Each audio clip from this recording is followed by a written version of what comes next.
Hello sir, welcome to social post. Hello.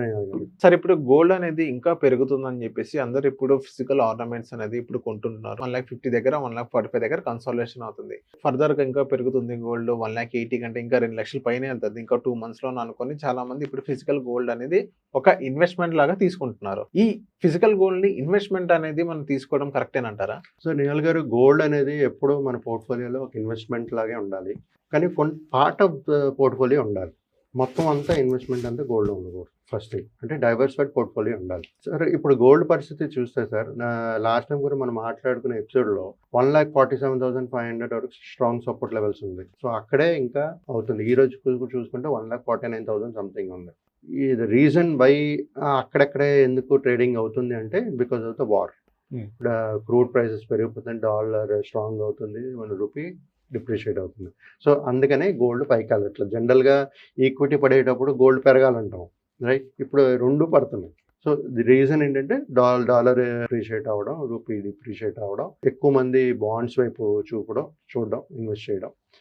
So ఈ safer heavens గురించి చూస్తున్నాం. ఒకప్పుడు సేఫ్ హెవెన్ గోల్డ్, ఇప్పుడు కూడా సేఫ్ హెవెన్ గోల్డ్. ఈ ఇయర్లో కూడా మంచి సేఫ్ హెవెన్ గోల్డ్. ఎప్పుడైతే నేను నంబర్ చెప్తానో, ప్రిడిక్షన్స్ చెప్తానో, దాన్ని బట్టి ప్రతి ఒక్కరు ఒక అనలైజ్ చేసుకుంటూ లాంగ్ టర్మ్ స్ట్రాటజీలో ఇన్వెస్ట్ చేయాలి. షార్ట్ టర్మ్ స్ట్రాటజీ అయితే కాదు. సార్ ఫ్యాక్టర్స్ కానీ మనం మాట్లాడుకుంటే సార్, షార్ట్ టర్మ్ ఒక లాంగ్ టర్మ్ మాట్లాడుకుంటే 0 to 6 months, 3 to 10 years. Short term 0 to 6 months, long term 3 to 10 years. హారిజన్లో ఫ్యాక్టర్స్ ఎలా ఉంటుంది అనేది మాట్లాడుతుంది. ట్రెండ్ డైరెక్షన్ షార్ట్ టర్మ్లో వాలటైల్ నుంచి వీక్, లాంగ్ టర్మ్లో చూసుకుంటే బుల్లిష్. ఓకే. ప్రైస్ మూవ్మెంట్ చూసుకుంటే సార్, షార్ట్ టర్మ్లో స్వింగ్స్ ఉంటాయి, షార్ప్ స్వింగ్స్ ఇటు అటు ఉంటాయి, డౌన్ అప్వర్డ్ ఉంటాయి. కానీ లాంగ్ టర్మ్ చూసుకుంటే గ్రాడ్యువల్గా అప్వర్డ్ ట్రెండ్ ఉంది, బుల్లిష్ అన్నాను కదా సార్. ఇప్పుడు నేను ఇంకో రీజన్ చెప్పింది ఏంటంటే US dollar impact. Stronger US dollar అయినప్పుడు గోల్డ్ ప్రైసెస్ షార్ట్ టర్మ్లో హర్ట్ అయ్యే ఛాన్సెస్ ఉంటాయి. లాంగ్ టర్మ్లో చూసుకుంటే డాలర్ వీక్ అయ్యే ఛాన్సెస్ ఉంటుంది, మళ్ళీ గోల్డ్కి మంచి ఇది ఉంటుంది. జియో పొలిటికల్ ఇంపాక్ట్ ఆబ్వియస్లీగా షార్ట్ టర్మ్లో ఉంటుంది కదా. ఈ ఇరాన్ ఇజ్రాయెల్ వార్ వల్ల, క్రూడ్ ఆయిల్ పెరిగిపోవడం వల్ల, ఈ రీజన్స్ అన్ని వల్ల షార్ట్ టర్మ్లో ఎఫెక్ట్ అయితే ఉంటుంది, వార్ ఎఫెక్ట్. లాంగ్ టర్మ్లో ఇది ఈ లాంగ్ టర్మ్లో ఎప్పుడు అన్సర్టనిటీ టైంలో safe havens is always a good option to bet on. అంటే gold is better in the longer run. అంటే లాంగ్ పీరియడ్ టర్మ్లో 3 to 10 years టైంలో మంచి ఆపర్చునిటీ ఉంటుంది.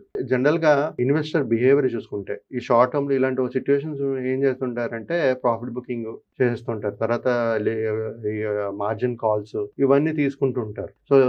సో ఆబ్వియస్లీ మార్కెట్ డౌన్ అవుతుంటుంది. అదే లాంగ్ టర్మ్లో చూసుకుంటే ఇప్పుడు central banks, long term investors ఏం చేస్తారు, సెంట్రల్ బ్యాంక్స్ కొనుక్కుంటుంటారు. లాంగ్ టర్మ్ బేస్ తగ్గుతుంది కదా, మంచి సేఫ్ హెవెన్ కదా అని చెప్పి ప్రతి ఒక్క సెంట్రల్ బ్యాంక్స్ కొంటుంది కదా. అదే విధంగా ఇన్వెస్టర్స్ కూడా అక్యుములేట్ చేసుకుంటారు. సో లాంగర్ పీరియడ్లో బాగానే ఉంటుంది. అది ఇన్వెస్టర్ బిహేవియర్ కూడా చాలా ఇంపార్టెంట్ సార్. ఇప్పుడు ఇన్ఫ్లేషన్ ఎప్పుడైతే రేట్ కట్స్ కానీ డిలే అయినప్పుడు, హై ఇన్ఫ్లేషన్ వచ్చేటప్పుడు ఇలాంటివన్నీ షార్ట్ పీరియడ్ టర్మ్లో ఎఫెక్ట్ అవుతుంటుంది. అదేవిధంగా మనం లాంగ్ టర్మ్ చూసుకునేటప్పుడు safe havens gold is always hedging to inflation. So one of the safest asset అన్నమాట. సో లాంగ్ టర్మ్ డిమాండ్ అనేది అక్కడ స్టేబుల్గా ఉంది సార్. డౌన్ ట్రెండ్ చూసుకుంటే సార్, జనరల్గా ఈ జ్యువెలరీ రేట్స్ హై ఉండడం వల్ల jewellery demand, high prices already తగ్గిపోయింది, కరెక్టేనా? హై ప్రైజెస్ వల్ల డిమాండ్ తగ్గిపోయింది. సో జ్యువెలరీ డిమాండ్ కూడా బాగా, ఫిజికల్ జ్యువెలరీ డిమాండ్ కూడా బాగా తగ్గింది. ఇది షార్ట్ టర్మ్లో. బట్ మళ్ళీ లాంగ్ టర్మ్లో ఉండేటప్పుడు మళ్ళీ ఇట్ విల్ కమ్ బ్యాక్. ఎప్పుడైతే రీజనబుల్ ప్రైస్ ఉంది, మరి మార్కెట్ అన్ని బాగున్నాయి అనుకునేటప్పుడు మళ్ళీ పెరిగే ఛాన్సెస్ ఉంటాయి. ఓకే. సో టెక్నికల్గా మన ఇమ్మీడియట్ కన్స్ట్రెంట్స్ అయితే షార్ట్ టర్మ్లో ఏం లేదు. బట్ ఈ only constraint is the war. So అది చూసుకుంటూ ఎలాగెళ్తుంది మూమెంట్ అనేది మాట్లాడుకుందాం సార్. ఇప్పుడు కానీ ప్రిడిక్షన్స్ కానీ మాట్లాడుకుంటే ఎక్కడి నుంచి ఎక్కడ ఉంటుందని మాట్లాడకుండా నేను 3 conservative estimate, moderate estimate, bullish estimate, 3 estimates ఇస్తాను. 26 నుంచి 2030 వరకు ఇస్తాను. ఓకే.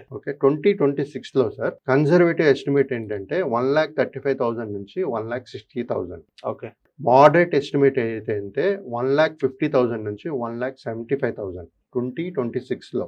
ఓకే. బుల్లిష్ ఎస్టిమేట్ ఏంటంటే 1,75,000 to 1,95,000 2027 ఇయర్. 1,40,000 నుంచి 1,70,000 conservative estimate. Conservative. Okay.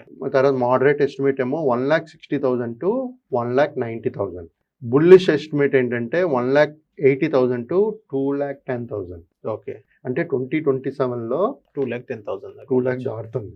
2028లో conservative చూసుకుంటే 1,50,000 to 1,85,000. Okay. Okay. Then next moderate చూసుకుంటే 1,75,000 to 2,10,000 మోడరేట్‌లో. బుల్లిష్ ట్రెండ్‌లో చూస్తే 2 లాక్స్ నుంచి 2,40,000 అంటే 2028లో. 2029లో చూసుకుంటే 1,60,000 to 2 lakhs conservative. Moderate 1,90,000 to 2,30,000. Bullish estimate తీసుకుంటే 2,20,000 to 2,70,000 2029లో. 2030లో conservative estimate 1,70,000 to 2,25,000. Moderate estimate 2,50,000. Bullish estimate 2,25,000 నుంచి 3 lakhs. అంటే 26 నుంచి 2030 గని మనం చూసుకుంటే 1,35,000 నుంచి 3 lakhsకి వెళ్ళే ఛాన్సెస్ ఉంటుంది. ఎప్పటి వరకు? 2030 వరకు. ఓకే. 2026 గని తీసుకుంటే 1,35,000 to 1,95,000 వరకు వెళ్ళే ఛాన్సెస్ కనబడుతున్నాయి.